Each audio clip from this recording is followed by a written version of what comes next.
மீசா time நேர்களை நிகழ்ச்சிக்குள் அன்போடு வரவேற்றுக் கொள்கிறோம். ஆஸ்திரேலியா நாட்டின் செனட் சபைக்குள்ள செனட்டர் பவுலின் ஹான்சன் என்று சொல்லப்படுகின்ற பிரதிநிதி ஃபர்தா அணிந்து புர்கா அணிந்து பிரவேசித்த சம்பவம் பெரும் பரபரப்பை ஏற்படுத்தியது மட்டுமில்ல, சர்ச்சையையும் பல்வேறு கண்டனங்களையும் ஏற்படுத்தியது.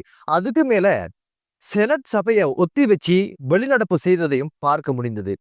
ஒரு ஃபர்தா போட்டு உள்ள போனா, புர்கா போட்டு உள்ள போனா இத்தனை கஷ்டமா, இத்தனை விமர்சனமா, இத்தனை கண்டனங்களா, எதற்காக, யார் இவ, எதுக்கு அணிஞ்சு போனா, எதுக்கு இத்தனை கண்டனங்கள், பல்வேறு விஷயங்களை பேசுறது தான் இன்றைய பதிவு.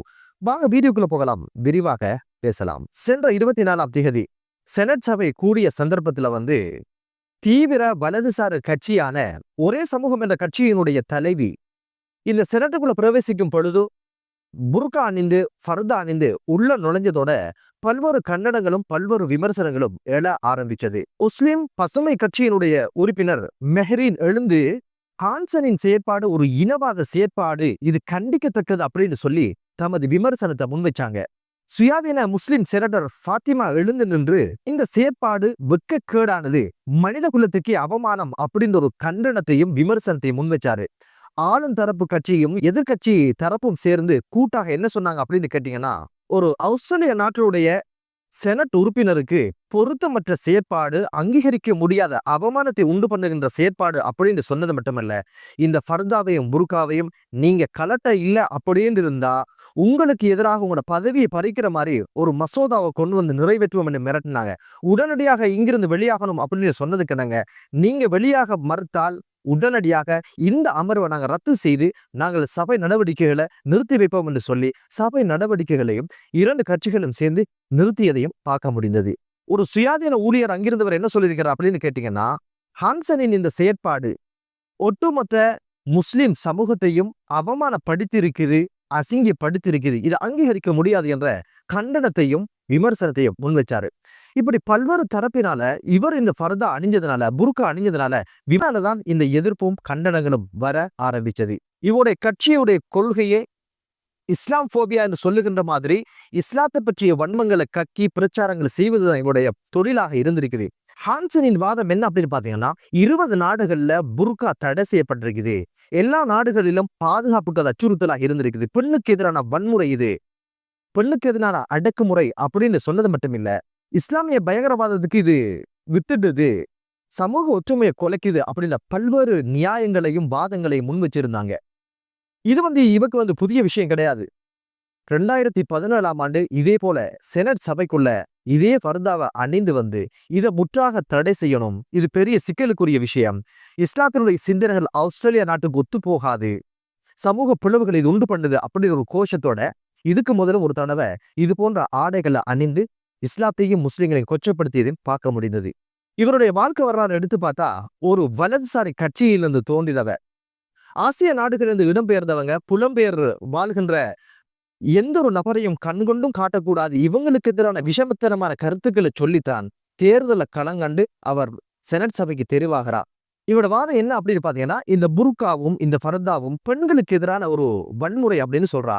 இது யாரு சொல்லணும் அப்படின்னு கேட்டீங்கன்னா, அதை அணியிறவங்க, அதை பயன்படுத்துறவங்க, அதோட வாழ்றவங்க சொல்லணும். இது பிடிக்கல, வாழ்ந்து பார்த்தோம், ரொம்ப கஷ்டமா இருக்கு, இது ஒரு அடக்குமுறை, பெண்களுக்கு எதிரான ஒரு வன்முறை, சுதந்திரத்தை பறிக்கிறது, இது யாரு சொல்லணும்? அதை அணியிறவங்க சொல்லணும். இது யாரு சொல்றாங்க அப்படின்னு பாத்தீங்கன்னா, அரசியலுக்காக, அரசியல் தேவைக்காக, இஸ்லாம் பற்றிய பிழையான கருத்துக்களை விதைக்கிறதுனால ஓட்டு கிடைக்கும், உறுப்புரிமைகளை கூட்டிக் கொள்ளலாம் அப்படின்ற சிந்தனையில் உள்ளவங்க தான் கொந்தளிக்க ஆரம்பிக்காங்க, ஆக்ரோஷப்பட ஆரம்பிக்காங்க, தாமும் அதை உடுத்து அவமானப்படுத்த நினைச்சு பார்க்கறாங்க. என்னதான் இருந்தாலும் ஆஸ்திரேலியா நாட்டை பொறுத்த வகையில இது போன்ற இனவாத சிந்தனைகளும் செனட்டுக்குள்ள மட்டுமில்ல, நாட்டுக்குள்ள எல்லா இடங்களிலும் வியாபித்திருப்பதை பார்க்க முடியுது. இந்த செனட் சபைக்கு ஆப்கானிஸ்தானை பூர்வீகமாக கொண்ட 26 வயது மதிக்கத்தக்க யுவதி முதல் முறையா ஹிஜாபோட தேர்தலை போட்டியிட்டு அந்த தேர்தலினூடாக செனட் சபைக்கு போறாங்க. ஆஸ்திரேலியா வரலாறுல 3வது பெண்ணாக இருந்தவ, ஹிஜாப் அணிந்த முதற் பெண்ணாகவும் தன்னை நிலைநிறுத்தி கொண்டா. இவன் தொழிலாளர் கட்சியிலிருந்து தேர்ந்தெடுக்கப்பட்டவ. 2022ஆம் ஆண்டு செனட் சபைக்குள்ள போறாங்க. 2024ஆம் ஆண்டு ஜூலை மாதம் 3ஆம் தேதி பதவியை ராஜினாமா செய்றா. என்ன காரணம் அப்படின்னு கேட்டீங்கன்னா, அந்த காலகட்டத்துல பலஸ்தீன் என்ற ஒரு நாட்டை அங்கீகரிக்கிறது சம்பந்தமான பேச்சுவார்த்தை வந்த பொழுதோ அதற்கான முழு ஆதரவையும் அவ வழங்கி இருந்தா. அதனால் அவரோட கட்சிக்குள்ளேயே அவக்கு பல்வேறு அழுத்தங்கள் வந்ததன் காரணமாக அந்த பதவியை ராஜினாமா செஞ்சுட்டு வெளியே வந்தா. வெளியே வரும்போது என்ன சொன்னாங்க அப்படின்னு கேட்டீங்கன்னா, யுத்தத்தால் ஆல்ரெடி பாதிக்கப்பட்டவள், யுத்தத்தினுடைய வலிகள் எனக்கு என்னன்னு தெரியும், இழப்புகளுடைய வலி என்னன்னு தெரியும், நாட்டை இழந்து, சொந்தங்கள் இழந்து, உடைமைகளை இழந்து இப்போது அகதி என்ற இடத்துல நிற்கிறோம். எனவே பலஸ்தீன் மக்களுக்கு இழைக்கப்படுகின்ற அநீதியை பாதிக்கப்பட்டவர்கள் என்ற வகையில என்னால் அதை அங்கீகரிக்க முடியாது. அந்த அநீதிக்கு என்னால் பக்கபலமாக இருக்க முடியாது. பலஸ்தீன் என்ற ஒரு நாடு உருவாகணும் அப்படின்ற ஒரு நியாயத்தின் பக்கம் நான் நிற்கிறேன் அப்படின்னு சொல்லித்தான் அந்த பலஸ்தீன் என்ற ஒரு நாடு உருவாகணும் என்ற ஒரு விஷயத்துல தனது கட்சியை மீறி ஆதரவு தெரிவிச்சா அப்படின்ற காரணத்தினால்தான் அப்போது பல்வேறு அழுத்தங்கள் பிரயோகிக்கப்பட்டு அவ பதவியை ராஜினாமா செஞ்சுட்டு வெளியே வந்தா. ஆனா 2025 ஆகும் பொழுதும் ஆஸ்திரேலியாவோட நிலப்பாடு ஐநால என்னன்னு கேட்டீங்கன்னா, அதே பலஸ்தீன் நாடு உருவாகணும் அப்படின்ற கொள்கைக்கு வந்தாங்க. இப்படி எப்போதுமே இன ரீதியாக மத ரீதியாக அணுகுகின்ற ஆஸ்திரேலிய நாட்டினுடைய பிரஜைகள் இருக்கிறத பார்க்க முடியுது. பாராளுமன்றமாக இருக்கலாம், செனட் சபையா இருக்கலாம், ஏன் விளையாட்டுல கூட நிறவெறி மதவெறி இனவெறி ரீதியாக பார்க்கின்ற சூழல் உருவானது. விளையாட்டின் போதும் கூட இன ரீதியான வார்த்தை பிரயோகங்களை முட்டிக்கிறது, ஏசுறது, தூசிக்கிறது, உரசிக்கிற பல்வேறு விஷயங்களை நாங்க விளையாட்டுல கூட பார்த்திருந்தோம். இப்படி அந்த ஒரு கலாச்சாரத்தோடு வாழுகின்ற ஒரு சூழ்நிலை உருவாகி இருப்பதை பார்க்க முடியுது. எனவே ஒரு செனட் சபையில பாராளுமன்ற அமர்வுகள்ல இன ரீதியாக மத ரீதியாக இன்னைக்கு நாடு தழுவி எல்லா இடங்களிலும் இப்படியான நோய் இருப்பதையும் பார்க்க முடியுது. அரசியலாக இருக்கலாம், ஏழை விவகாரங்களாக இருக்கலாம், எல்லா இடங்களிலும் உலக அளவில் இன்னைக்கு ஊறி போய் இருக்கிற ஒரு விஷயம் தான் மதவாதம், இனவாதம் அப்படின்ற ஒரு விஷயம்.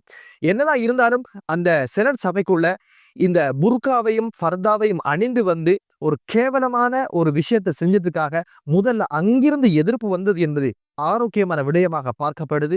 இன்னைக்கு நாடும் ஒவ்வொரு நாடும் இன்னைக்கு எதிர்கொண்டிருக்கிற மிகப்பெரிய ஒரு பிரச்சனையும் தலைவலியும் தான் இனவாதம், மதவாதம் என்ற அரசியல் தான். எனவே இவைகள் இல்லாத ஒரு நாடு, ஒரு தேசம், ஒரு உலகம் உருவாகணும் என்ற பிரார்த்தனையோடு மற்றொரு காணொலியிலே உங்கள் அனைவரையும் சந்திக்கும் வரை விடைபெறுகிறேன். நன்றி.